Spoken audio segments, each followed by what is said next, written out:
Anna felt tears welling in her eyes as she clutched Marie closer, her heart aching at the thought of losing her. Tali stood rigid beside her, his fists clenched so tightly his knuckles whitened. The king's words echoed relentlessly in their minds, each syllable heavy with finality. They bowed their heads and left the palace, their hearts burdened with the immense weight of what lay ahead. The villagers, sensing the gravity of the situation, watched from a distance, whispering behind closed doors. Fear and suspicion had taken root deep in Kalani's soul, and Anna and Tali knew their family was now caught at the center of it. Each day that passed was a silent battle.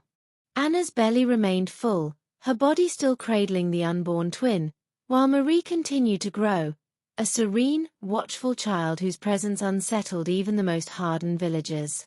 Her silence, so profound, seemed almost unnatural, and the villagers, driven by fear, began to avoid the family altogether. Despite the isolation, Anna and Tali found strength in each other and in the bond they shared with their daughter. They spent their days praying, seeking signs, clinging to hope as if it were the only thing tethering them to the world they knew. Tali fashioned small toys for Marie, who would grasp them with tiny hands, studying them with a depth of understanding far beyond her tender age.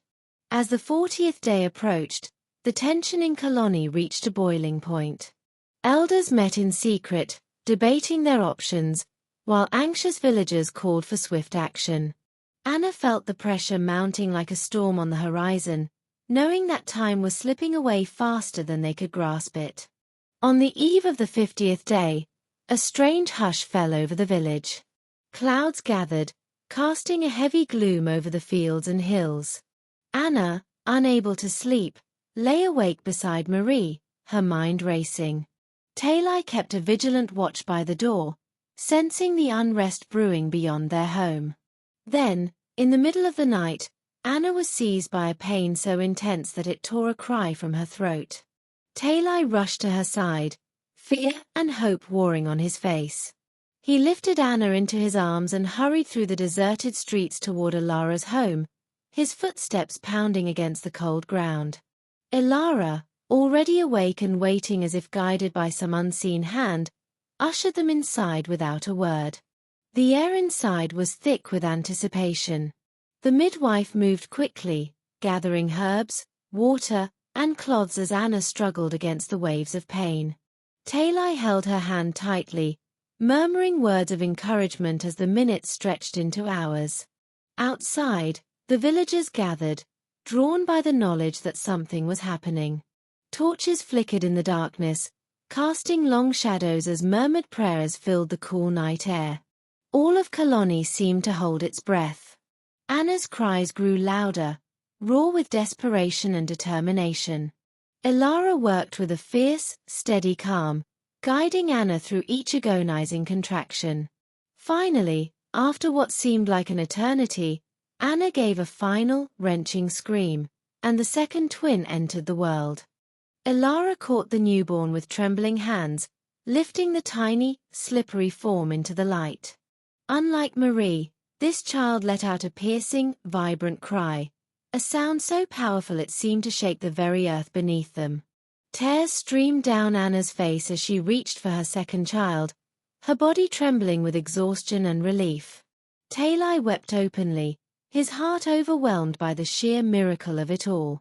He kissed Anna's forehead, then gazed at the newborn boy, who wailed with a fierce vitality. They named him Elias, a name meaning the strong one, for his arrival had broken the curse of silence that had gripped their lives. When the villagers heard the cries, a ripple of emotion passed through the crowd. Doubts and fears melted into wonder, then shame, as they realized they had been wrong to condemn what they did not understand. Elders wept, the king himself bowed his head, and a sense of deep reverence spread across Kalani. Anna and Tali, cradling their two extraordinary children, stepped out into the dawn light, the first rays of sun breaking through the dissipating clouds. Marie gazed silently at the villagers, her wise eyes speaking of truths beyond their comprehension, while Elias continued to cry loudly, declaring his life to the world. The village, once divided by fear, now found itself united by awe. In that moment, the old ways were challenged, and new stories were born, tales of patience, faith, and love stronger than any curse. Anna, Tali, Marie, and Elias had not only survived, they had changed the very heart of Kalani forever. Anna and Tali stood hand in hand, the weight of their long journey settling softly between them. Around them, the village erupted in joyous celebration. The fears they had once carried, the night spent trembling beneath an unforgiving sky, all had led to this moment, a future reborn through their children. Their eyes, meeting across the space between them, glistened with tears not of sorrow but of overwhelming gratitude. The villagers, once filled with suspicion and fear, now looked upon Anna and Tali with reverence. They had become the living testament of perseverance, faith, and the mysterious ways of destiny. Their story was whispered to every newborn, a legend etched into the heart of Kalani, a reminder that even in the darkest times, miracles could still be born. King La, frail but smiling, watched the celebrations unfold.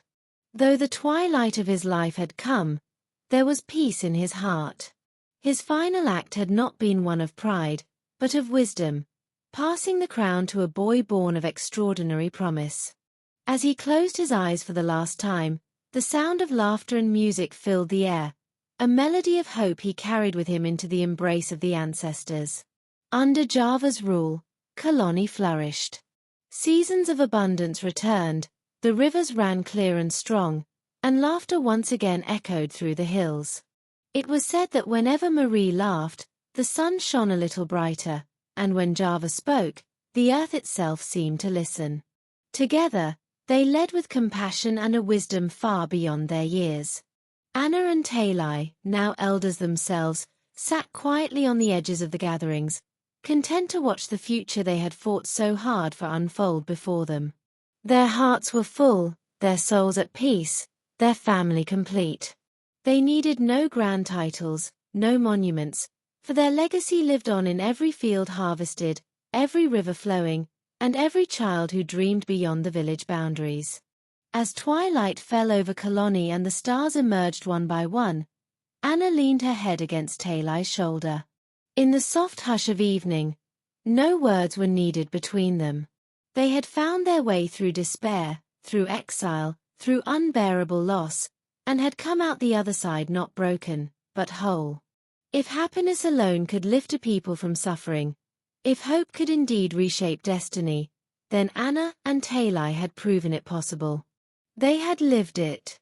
And so Kalani thrived, forever indebted to the miracle born not just of divine intervention, but of love, sacrifice, and unyielding belief. Now I leave you with a question. If your joy could become the cornerstone of an entire community's fate, how would you protect it? How would you live, knowing every smile could bring rain to the fields and hope to the hearts of all around you? We look forward to reading your thoughts. Share them in the comments below.